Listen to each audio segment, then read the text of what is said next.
in the house of the Lord. Amen? Pakitapik nga yung katabi nyo, sabihin mo, nagagalak ako, nandito ka ngayon. Sino po masaya po kayo? Nasa tahanan po tayo ng Panginoon. Siya po ang dahilan ng ating pagparito, ng ating pong pagsamba, ng ating pong pagbibigay, ng ating pong talento, ng ating pong oras, ay wala pong iba sa Panginoon lamang. Tatayo po tayong lahat. Hihilingin po natin ang patnubay ng Banal na Espiritu sa atin pong kalagitnaan. Ama namin Diyos, marami pong salamat sa umagang ito na sinabi mo sa iyong salita kung mayroong 2 o 3 na nagkakatipon sa iyong pangalan, naroon ka sa kanilang kalagitnaan. Lord, we appreciate, we adore you, and we allow you to move in our midst today. Wala ka pong lalagpasan, kakatagpuin mo kami, kakausapin mo kami in a very powerful and a very personal way. Lord, salamat po sa araw po na ito. Salamat po, Banal na Espiritu, malaya kang kumilos sa amin pong kalagitnaan. At ako pong lingkod mo, itago mo lamang po ako sa iyong likuran. Hindi po tinig ng tao ang aming pong marinig, kundi tinig mo sa aming kalagitnaan. Have your way, O Lord. In Jesus' name we pray. Lahat po ng mga anak ni Lord ay magsabi ng Amen and Amen. Bago po kayo umupo, abutin niyo po yung 2 kamay ng katabi po ninyo. Sabihin mo, nagagalak ako, nandito ka ngayon.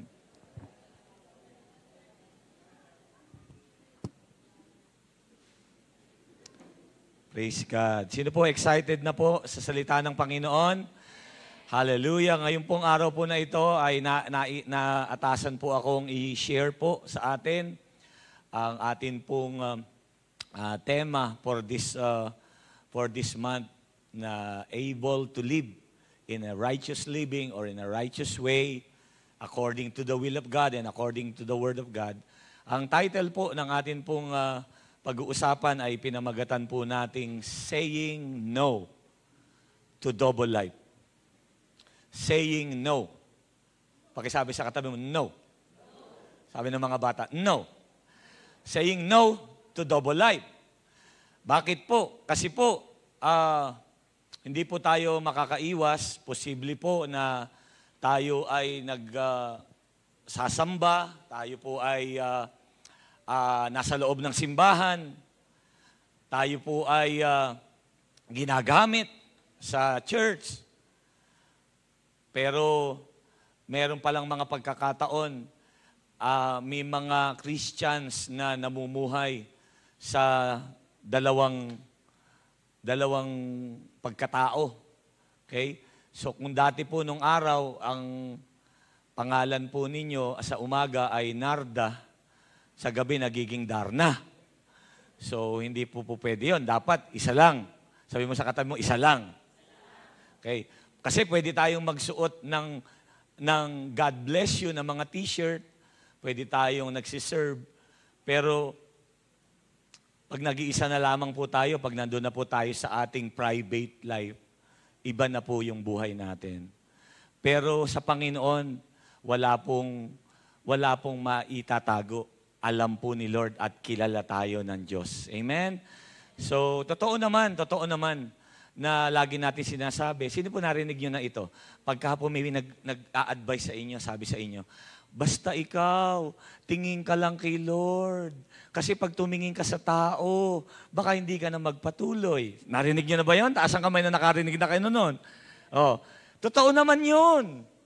Pero please lang, wag po nating gamiting excuse po yung mga salita na yon para lang makaligtas tayo doon sa buhay na kung saan ayaw nating mag-ayos, ayaw nating magtuwid ng ating pamumuhay. Totoo na kay Lord tayo tumitingin. Pero whether you like it or not, tinitingnan din kayo ng kamag-anak nyo.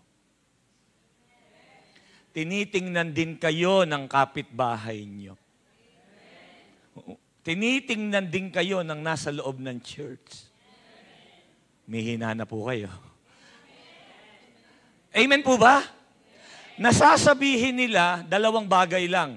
Itong tao na ito, lumalakad talaga ito sa Panginoon.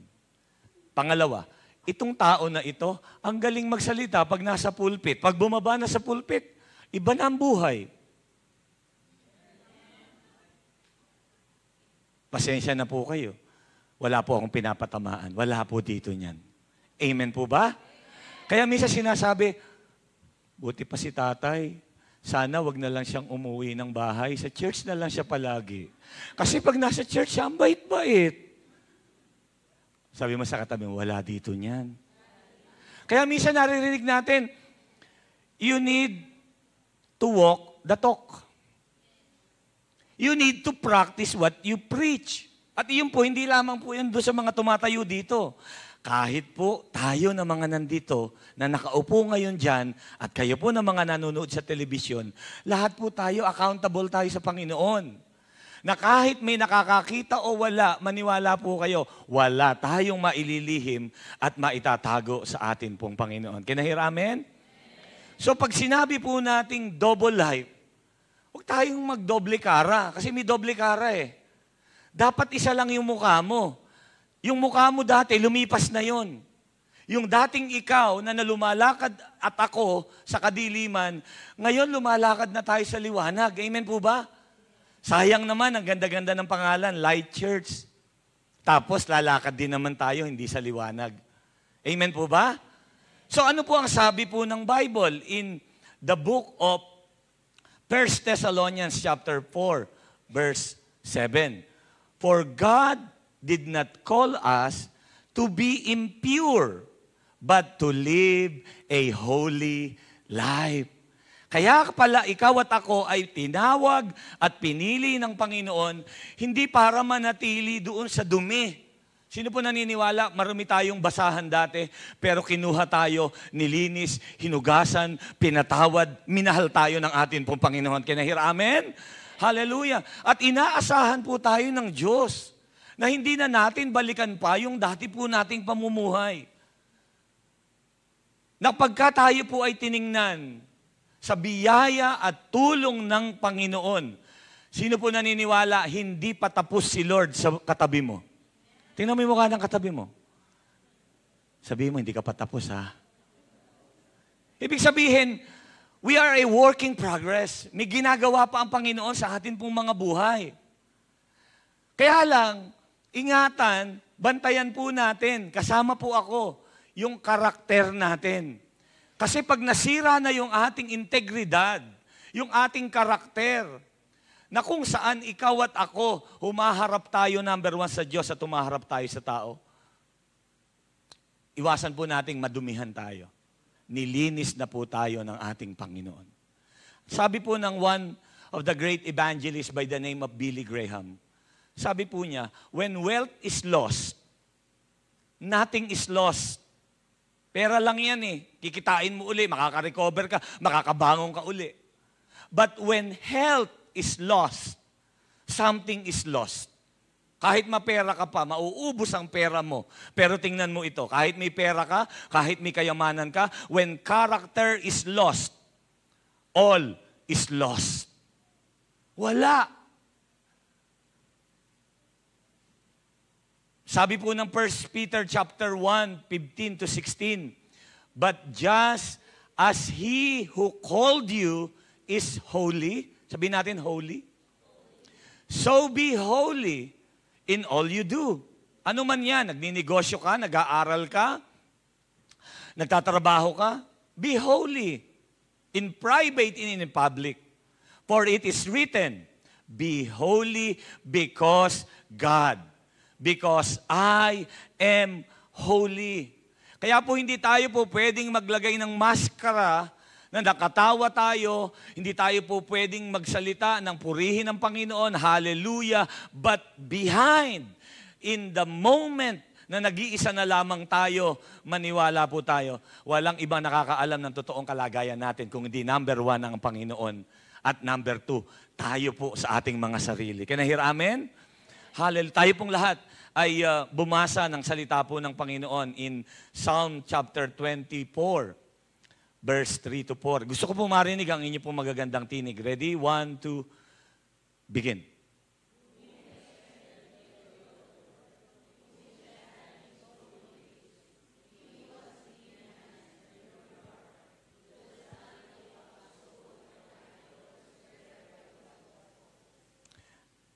Can I hear amen? Sino daw po ang inaasahan ng Panginoon na magtataas ng mga kamay na yan, magwo-worship, magpupuri, magpapasalamat sa kanyang lugar na tahanan, na banal at walang katulad sa gitna ng kanyang presensya? Kaninong mga kamay daw po yun? Iyon po yung mga taong merong dalisay na puso. May kausap po ba ako ngayon? Hallelujah. Inaasahan po yan ng atin pong Panginoon. Kaya nga po, for us, na hindi po tayo lumakad na doon sa dati nating pamumuhay at pinanggalingan, isa lang ang muka. At kung titingnan po tayo pong lahat ay lumalakad sa biyaya ng Panginoon ayon sa wangis ng ating Panginoon. Sabi po ni Apostle Paul, imitate me as I imitate Christ. Follow me as I follow Christ. Whether we like it or not, tinitingnan po tayo ng tao. So ano po at ang atin pong pwedeng gawin? Lakaran po natin yung tinatawag na holiness. Sabihin natin, holiness. Pag sinabi pong holiness, ay it talks about sanctity. It talks about consecration. We are set apart. Yes, we are living in this world, but we are living for the Lord. It is from the word holy, which means sanctified, pure, and righteous. So pure means clean, uncontaminated, unpolluted. So iyan po ang inaasahan ng atin pong Panginoon sa bawat isa po sa atin. Lord, hindi po ako matuwid, hindi po ako banal, hindi po ako holy, pero dahil, Panginoon, sa biyaya mo, pero Lord, dahil doon sa righteousness of Christ imputed in me, yung nilagay sa akin, therefore, ako po ay matuwid sa harapan ng Diyos. Can I hear amen? So, tingnan niyo po ang tao, kapag wala pong holiness, pag wala po ang kabanalan, sila po ay impure dahil sa kasalanan. Alam naman po natin, for all have sinned and fall short of the glory of God. Because of sin, we are all impure. Madumi tayo, isa tayong basahan na marumi. Pero ang good news, sabihin natin good news. Ang good news, yes, madumi ako. Yes, makasalanan ako. Pero nag-provide ng way to purify us. Pinurify tayo, nilinis, hinugasan ng atin pong Panginoon. Sabi po in 1 John chapter 1, verse 7, ngunit kung namumuhay tayo ayon sa liwanag, gaya ng pananatili niya sa liwanag, tayo'y nagkakaisa at ang lahat ng ating kasalanan ay, ano daw po? Nililinis ng dugo ni Jesus na kanyang anak. Taas mo ang kamay dito, alam mo, nilinis ka na, pinatawad ka na. Yes, madumi ako noon, pero hindi na ngayon kasi hinugasan na ako ng banal na dugo ng Panginoon. Palakpakan po natin si Lord for that. Kaya, sino tayo? Sino ako? Para balikan pa uli yung dumi na yon. Dahil ba pwede uli akong hugasan? Pwede naman. Pero nakakahiya naman sa Panginoon. Amen po ba? Pinatawad na nga tayo. Nilinis na tayo ni Lord. Kaya nga po, ito pong mga verses na binasa natin kanina, ang 1 Thessalonians chapter 4, verse 7, ay ano? God calls us to be holy.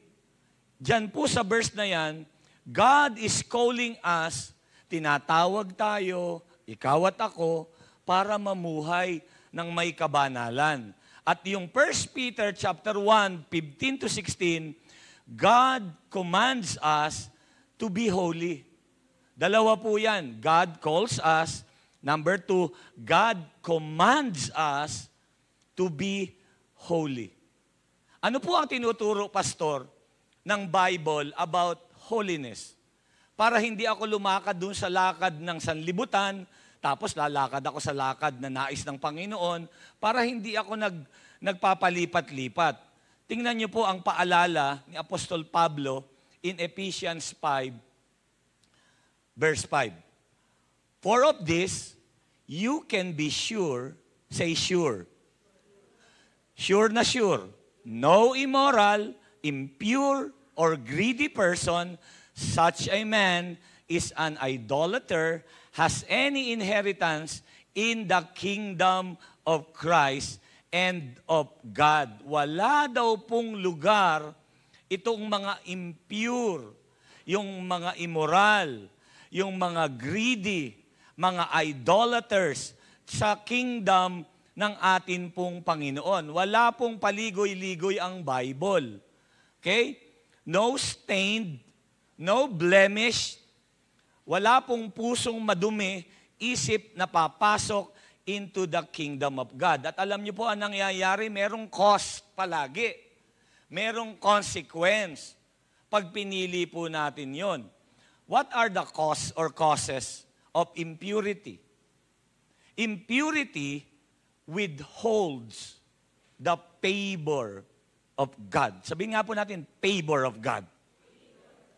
Yung bang ready na para i-bless ka. Yung bang alam mo, markado ka, kandidato ka sa blessing and harvest ng Panginoon.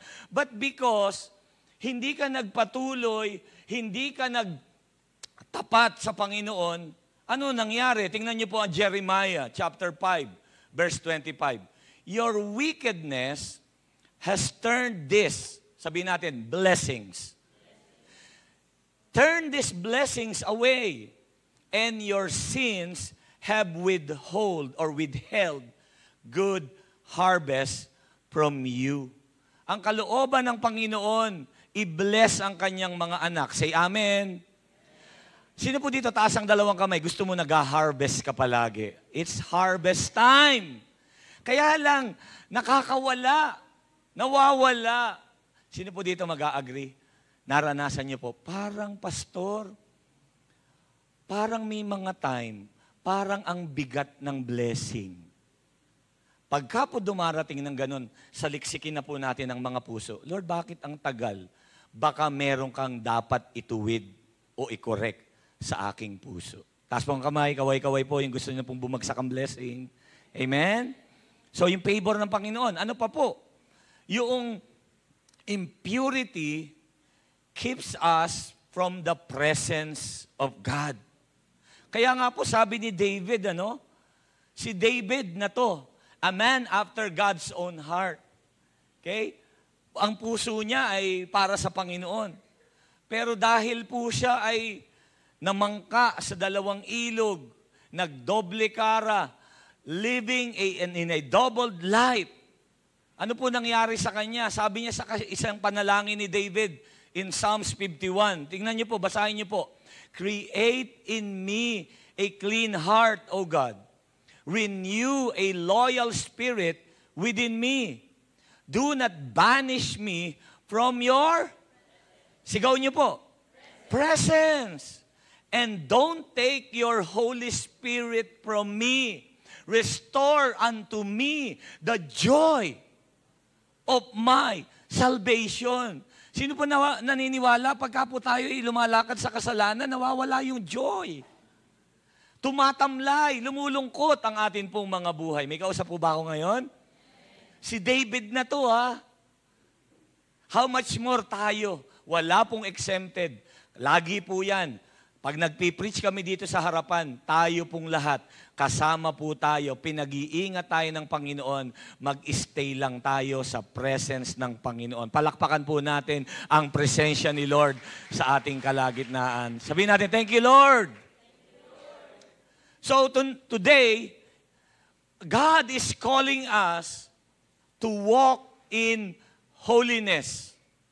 Number one, tingnan niyo po, when God called us to walk in holiness, for us to live for the Lord, for His glory and for His honor, number one po na dapat nating tingnan at bantayan, yung pong ating isipan. Our mind, our thoughts. Our mind and our thoughts is like a garden. Ikaw ang magtatanim. Ikaw ang magbubungkal. You need to understand the Word of God. You need to apply the Word of God. Saan nagsimula? Sa isip. Kaya po pagka ang isip natin, hindi natin pinapasok ang salita ng Panginoon, sino po dito mag-a-agree? Ang daming pumapasok na mga negative sa isip na yan.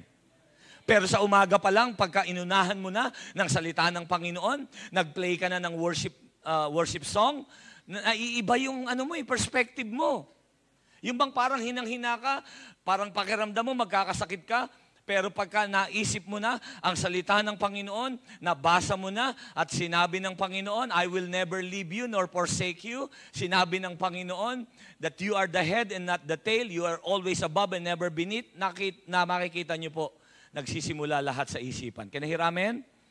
Tapos tumutuloy po yan. Pag hindi natin nabantayan, bantayan po natin yung ating heart. Yung puso po natin. Minsan, kung ano po ang lumalabas sa nguso, laman po yun ang puso. Kapag malinis ang ating puso, hindi po lalabas dyan ang mga chismis, hindi po lalabas dyan ang mga criticism or mga paninira. Ang lalabas po dyan ay salita ng may pagmamahal at may pagmamalasakit. Meron po ba mga anak si Lord na naririto ngayong umaga? Hallelujah! And ang pagka napuno ang ating isip at ang ating puso ng salita ng atin pong Panginoon, madali tayong makonvict to obey the Word of God. Madali po tayong sumunod. At pagka po yan tumuloy, babagsak po yan doon sa body. Yung atin pong deeds, yung works, yung ginagawa po natin, your act on your conviction. Based on the Word of God and based on the Holy Spirit. So, iyon po ang nais ng Panginoon sa atin. Bantayan po natin yan, 3 areas na yan. Mind, fill your mind with the Word of God, your heart, hallelujah, your body is the temple of God.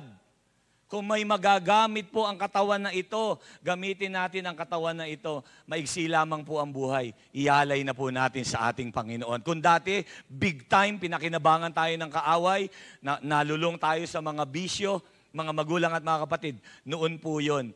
Tapos na yon, lumipas na. Ikaw ay bago ng nilalang sa Panginoon. May bago kang simula, maglilingkod po tayo at magmamahal sa Panginoon. Palakpakan po natin ang atin pong Panginoon.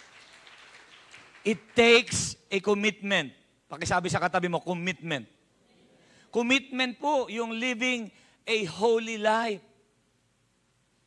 Kaya po si Daniel in the Old Testament, ang purpose po niya in his heart is hindi po siya madumihan, hindi siya ma-defile with the portion, sabi ng Daniel chapter 1, verse 8.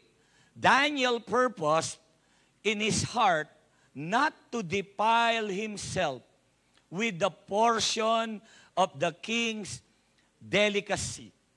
May mga pagkain po kasi noon na hindi nila kinakain sapagkat alam nila ito ay magpaparumi sa kanila. Same thing, may mga bagay po tayo sa ating mga buhay, alam natin na kapag atin po itong tinikman, atin po itong sinubukan, atin po itong pinatulan, magpapadumi po iyan sa atin. Kinahir amen? Kung nung araw ako po ay lasinggero, ako po ay tanggero, napansin ko po noon, siguro po mga 2 years na, hindi na ako umiinom. One time, umuwi po ako ng Malolos. Sabi po ng mga kaibigan ko, di bale, kahit di ka uminom, alam naman namin na born again ka na. Basta dito ka na lang, umupo ka na lang, samahan mo na lang kami. Di ako naman, siyempre, marunong naman ako makisama. Di, upo naman ako sa kanila. Diyan ka lang, mamulutan ka lang. Tapos, ano ka na lang, soft drinks ka na lang. Basta mahalaga, nandito ka. Sige, salamat naman, nagmamalasakit kayo. Soft drinks, ito na, inom-inom na, no? Mamaya na, nakita ko na, may gumating galing US, lumabas yung pundador, tsaka yung Hennessy. Alam mo, biglang parang mapakla yung coke, ha? Parang matamis yun. Alam mo yun? Hindi mo na mamalayan yung sarili mo. Tapos, alam mo, sabi niya, sige na, ano lang naman, one time lang naman, tikman mo lang. Di, ako naman, titingin-tingin pa ako na ganyan. Sabi ko, wala naman JIL dito. Gabi. Alam niyo, nung tinikman ko na, tinakpan ko pa kunwari ilong ko eh. Alam mo, pag inom ko na, konti lang ininom ko ha. Pero mamaya na ng konti, napansin ko yung sarili ko. Pare, ako na magtatagay sa'yo, ha? Alam mo saan nagsimula? Patikim-tikim. Ano po nangyari? Ayun ang nangyari. Madadala ka ngayon. Tapos minsan yung iba, sasabihin pa nila, alam mo, pastor, di ba biblical? Dapat umiinom tayo. Kasi sabi ni Pablo, dapat tayong uminom. Purihin ang Panginoon. Ayan. Kaya yung tao na nakalaya na sa abisyo ng alak, nung napainom uli, bumalik uli. Mga magulang at mga kapatid, kung alam mo na ibabalik ka uli ng paninigarilyo mo at pag inom mo, sa bisyo mo nasisira ng buhay, wala po akong pakialam, pero please lang, take care of the temple of God. That is your body. Pahiram lang yan ng Panginoon. Gamitin natin for His glory. Amen? Sige po, palakpakan po natin ng Panginoon. Tingnan niyo po ang style ng demonyo. Ito ang tactic ng kaaway. Hindi naman niya susubukan, bibiglain ka niya, i-oppress ka agad niya. Hindi naman. Unti-untiin ka lang niya. Konti lang. Pero pag bumukas na ng konti yung pinto na yon, magugulat ka, bigla pag open mo ng pinto, gaganyan niya yung paa niya, oh. Hindi na siya aalis doon na siya. Umpisa, tingnan niyo po. Papasok po yung tinatawag na temptation. Magpapain siya sa'yo. Alam niya kasi yung dating buhay mo eh. Tapos ng temptation, alam niyo po kasunod, deception. Idideceive ka na niya. Sasabihin niya, try mo, tikman mo, gawin mo. Ginagawa naman ng lahat. Pag nag-Netflix ka, pag nag-YouTube ka, panuuri mo, lahat sila ginagawa ito. Tapos mapapanood mo pa sa media. Tapos alam niyo po, mangyayari na after ng deception, magkakaroon ng tinatawag na recession. Bumabagal ka na, yung pakiramdam mo parang nagba-back out ka na paunti-unti. Ang tawag po doon, recession. Humihina ka na.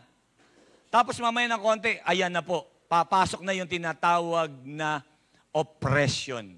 Ang mga Kristiyano po, na kagaya nyo at kagaya ko, na tumanggap sa Panginoon, hindi po kayo po pwedeng i-possess ng demonyo. Pero pwede kayong i-oppress. I-oppress ka niya, guguluhin ka niya palagi. At alam niyo po yung dulo niyan, after the oppression, yung tinatawag po na distraction. Can I hear distraction? Kaya po hindi po pwedeng namamangka ang isang Kristiyano sa dalawang ilog. Kung sumusunod ka sa Panginoon, dito ka na lang, sumunod ka na lang sa Panginoon. It's either you obey, it's either you follow the Lord, or you follow the world. Pero tayo po, dahil inalis na po tayo dito sa dilim, nilagay na po tayo sa liwanag, mga magulang at mga kapatid, mabuhay po tayo sa liwanag. Bigyan natin ng papuri at karangalan ng atin pong Panginoon. Hallelujah. Can I hear amen?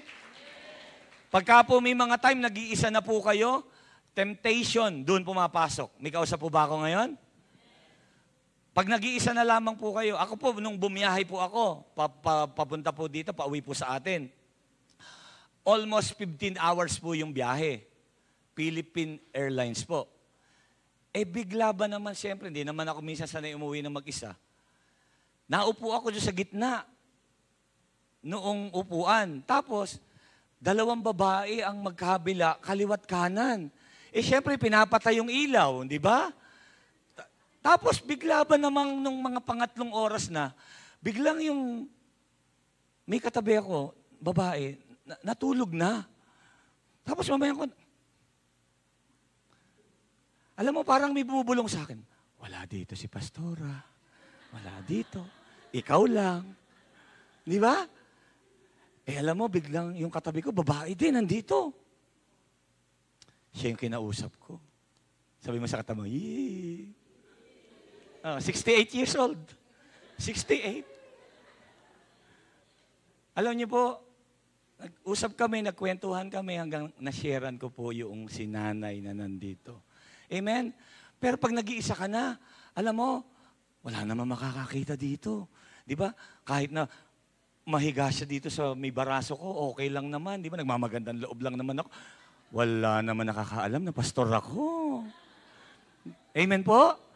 Kaya nung nag-mission po ako one time, nag-mission po kami, na-invite po ako sa Hong Kong. Sa Hong Kong po, mayroong lugar ang pangalan. Ano yung night market doon? Mongkok. Yung Mongkok, tsaka po yung Lychee Kok sa Hong Kong. Doon pa naman ako chinekin sa hotel, malapit doon sa night market. Di syempre ako naman, wow, tapos na ako mag-ministry, kailangan ko magpahinga. Pero sabi ko, mamimili muna ako ng pasalubong. Di ba? Maliliit pa po nun sila Pastora Meli. Eto na, nung bumaba na ako dun sa hotel. Nung naglalakad na ako, sabi ko, okay pala dito, maraming pagkain. Aba, mamaya na ng konti. Shhh.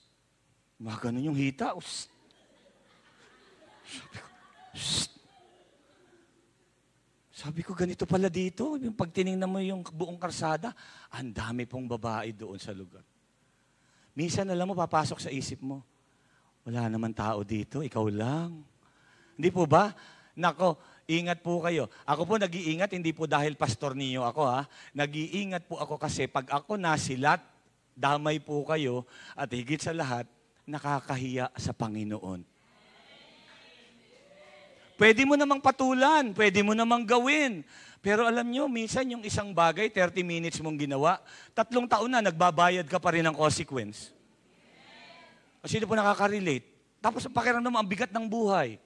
Tapos pakiramdam mo, pag lumalakad ka na ganyan, parang mo pinagtitinginan ka, naku, mukhang alam nito. Mukhang nakita ko nito sa Mongkok.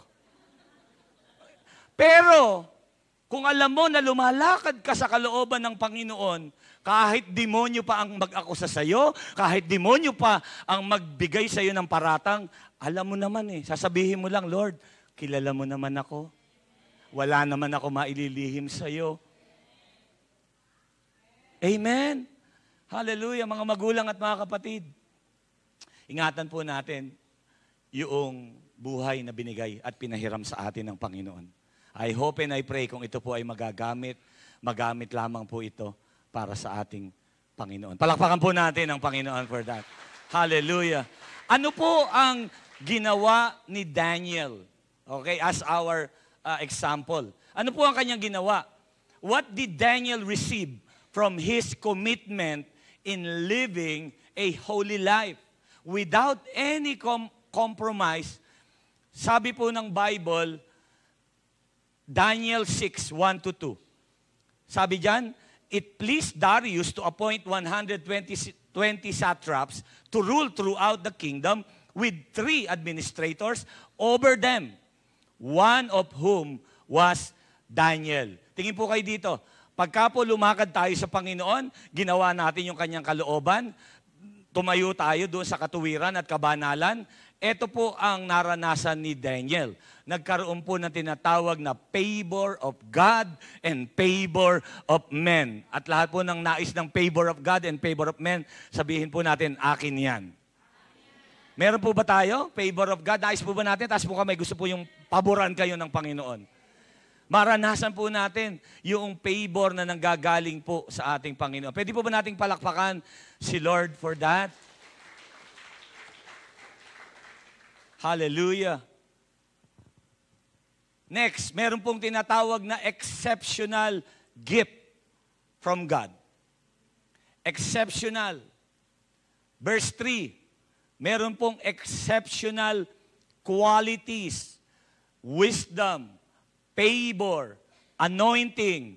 Nirelease po ng Panginoon yung exceptional gift na yon kay Daniel kasi nakita ng Panginoon yung kanyang puso.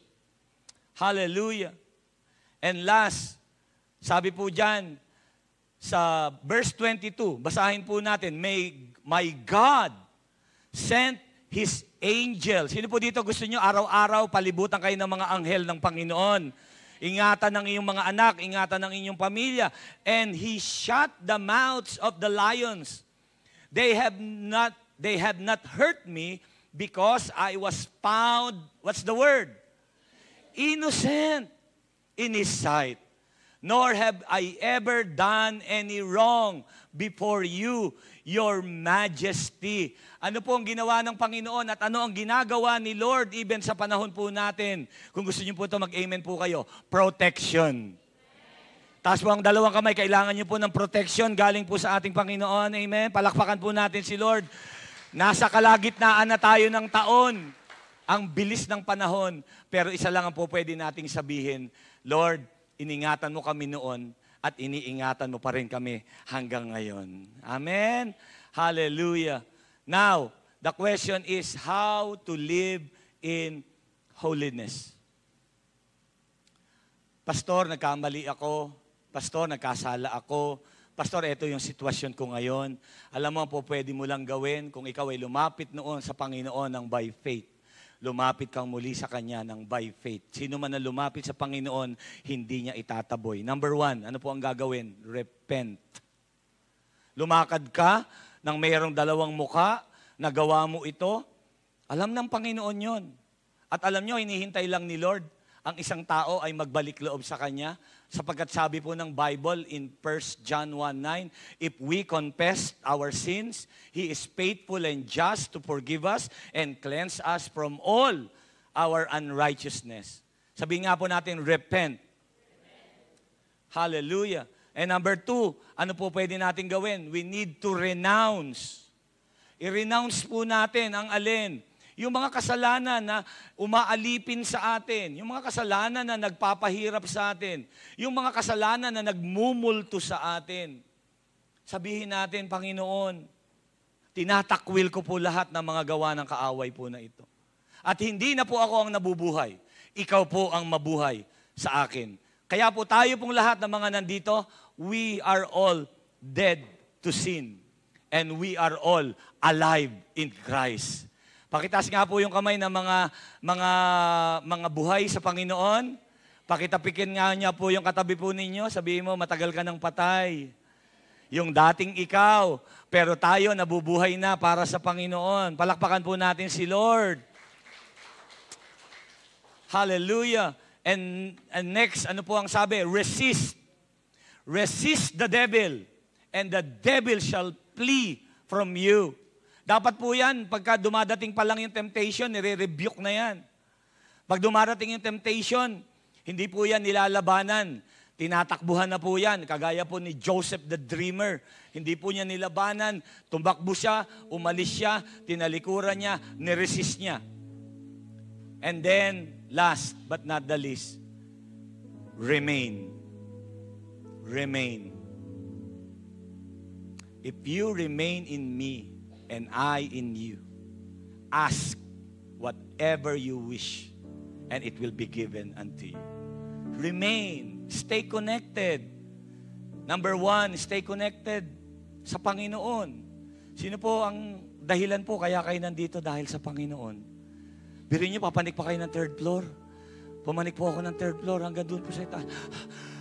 Naghahabol po ako ng hininga. Pero Lord, salamat kasi malakas pa kami. Hindi mo kami pinababayaan. Sabi po ng Hebrews 10:25, huwag nating kaligtaan ang pagdalo sa ating mga pagtitipon, gaya ng ginagawa ng ilan. Sa halip, palakasin natin ang loob ng isa't isa, lalo na ngayong nakikita nating malapit na ang araw ng Panginoon. Sino po dito lumalakas kayo pag nagsasama-sama tayo? Sino po dito na-appreciate niyo yung mga life group leader po ninyo? Amen? Sino po dito masaya kayo katabi niyo yung mahal niyo sa buhay ngayong oras na ito? Huwag po nating pabayaan itong pagtitipon na ito. Hindi lang para mag-church tayo, kung hindi, dito po tayo humugot ng lakas. At kung meron po akong iiwanan po sa inyo ngayong pong hapon na ito, ngayong umaga na ito, I'd just like to say to you that say no to double life, but live a holy life. Iyan po ang nais ng Panginoon para sa atin. Malinaw po ang sabi ng Bible, He who began a good work, good will in you, He will be faithful to bring you into perfection. Ang maganda lang, may sinimulan na ang Panginoon sa atin.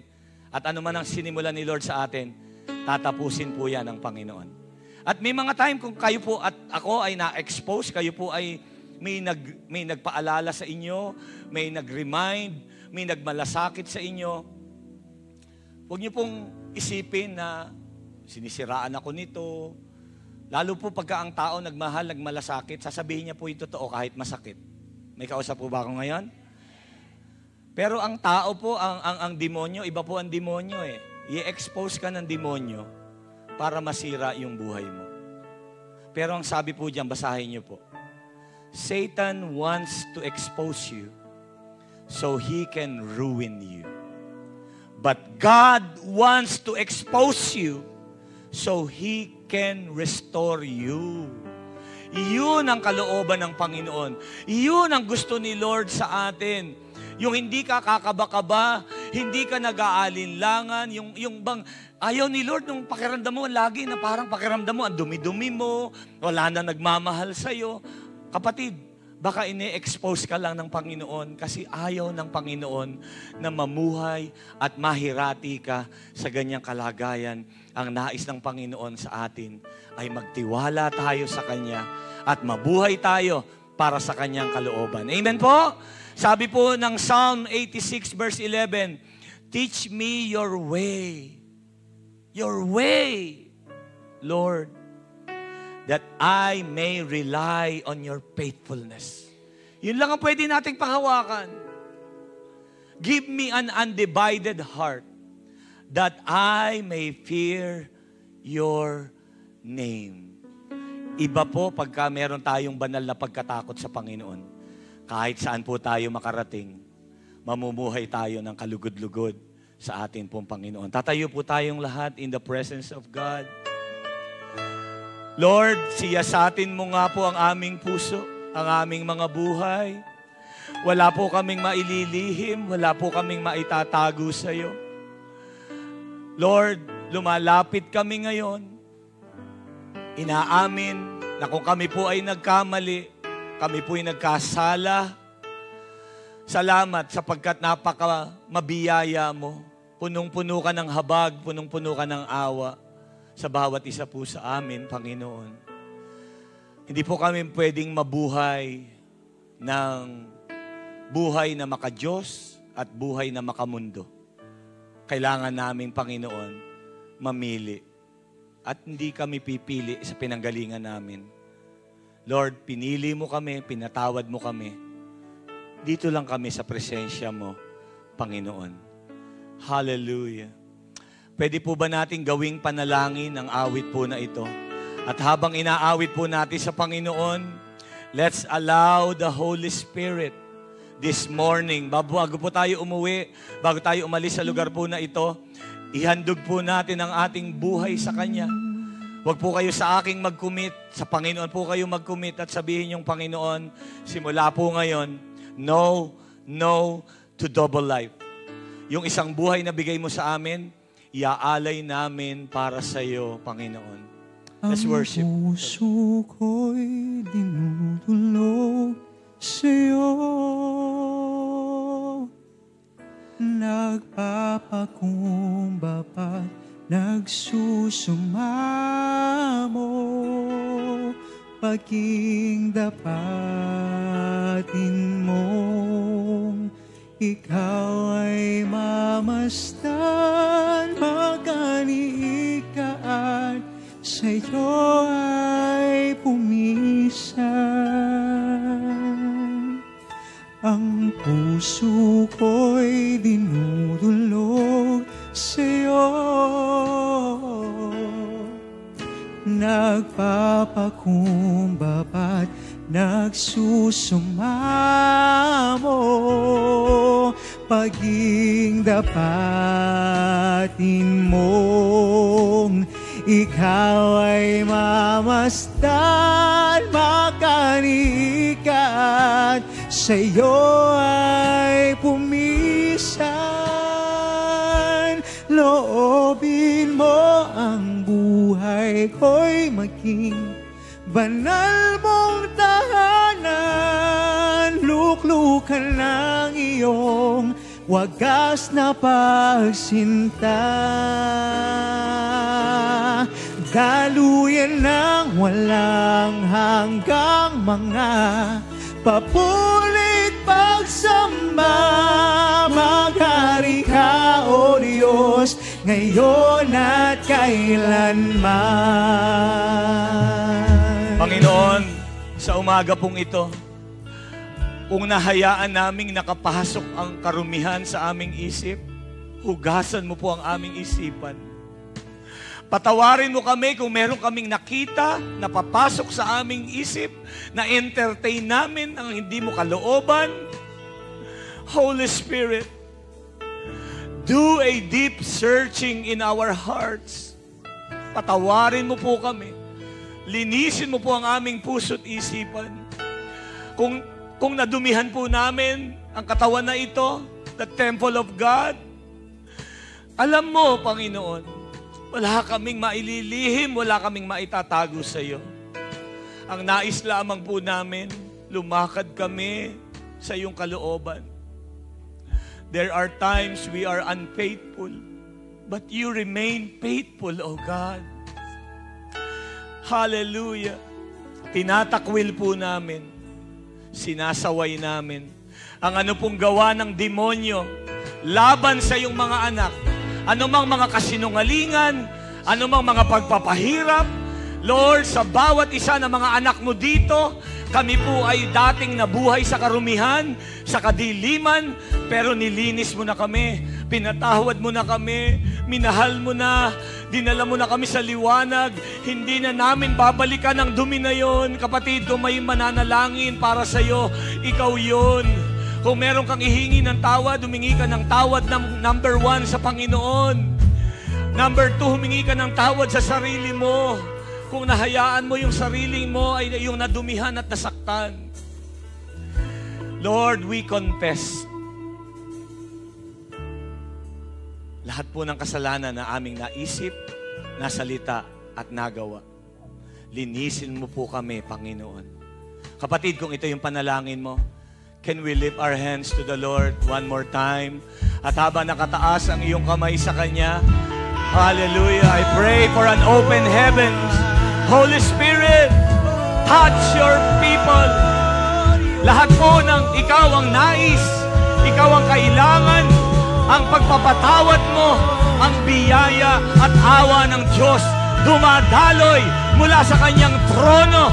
In Jesus' name, open your mouth, open your heart, receive, receive. May binubunot, may tinatanggal ang Panginoon sa iyo. Basura, hindi mo kailangan. Tapos na ang pagbabalat kayo. Tapos na ang pagkukunwari. We paralyze, we rebuke, we destroy the works of the enemy. In Jesus' name. Hallelujah. Receive the touch. Loobin mo ang buhay ko'y maging banal mong tahanan. Holy Luklukan Spirit, ng iyong wagas your na people. pagsinta. Daluyan ng walang hanggang mga papurit pagsamba. Maghari ka, O Diyos, ngayon at kailanman. Loobin mo ang buhay ko'y maging banal mong tahanan. Luklukan ng iyong wagas na pagsinta. Daluyan ng walang hanggang mga papurit pagsamba. Maghari ka, O Diyos, ngayon at kailanman. Loobin mo ang buhay ko'y lift up your voice to the Lord. banal mong tahanan. Luklukan ng iyong wagas na pagsinta.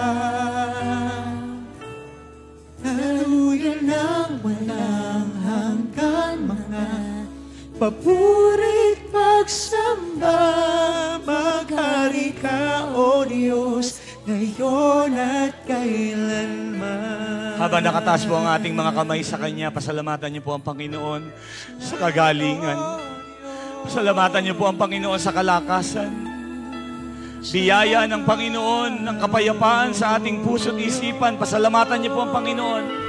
Kung meron po kayong mga panalangin ngayong umaga na ito, hindi po maigsi ang kamay ng Panginoon upang kayo'y abutin. Kahit po kayo ng mga nandito, nanonood po kayo sa online, malayong lugar po kayo, inaabot kayo ng Panginoon diyan sa kwarto na yan, sa inyong kinauupuan, niyayakap ka ng Panginoon. Just reach out your hands toward Jesus at sabihin mo, Panginoon, salamat po sa iyong biyaya. Salamat po sa iyong pagliligtas. Salamat po sa iyong pagpapatawad, Panginoon. And Lord, I pray sa iyo pong mga anak, saan man sila pumunta, palibutan mo po sila ng iyong mga anghel. Wala pong gawang ang demonyo na magtatagumpay laban sa iyong mga anak. All the plans and all the works of the enemies, it will be all aborted in the name of Jesus. In the name of Jesus. Protection, presence, favor of God, and favor of man be upon you wherever you go. At habang lumalakad ka sa katuwiran at kabanalan, hindi ikaw ang hahabol sa pagpapala. Ikaw ang hahanapin at hahabulin ng pagpapala dahil sa grasya ng Panginoon. Salamat po, O Diyos. May the Lord bless you and keep you. I receive. May the Lord face shine upon you. I receive. May the Lord bless all the works of your I hands. receive. May the Lord grant you peace. I receive. May the Lord bless you and keep you. And I receive. In the name of the Father and of the Son and of the Holy Spirit, go and live in holiness, single life, focusing on the Lord. In Jesus' name we pray. Lahat po ng mga anak ni Lord ay magsabi ng Amen. Amen. And Amen. God bless you po. Pwede po ba kamayan natin ang bawat isa? Or kung gusto niyo po yakapin yung katabi niyo, sabihin niyo, I love you with the love of the Lord. Sabihin mo, you are blessed, you are righteous, you are holy before God. See you next Sunday. Mabuhay po kayo. Shine for Jesus.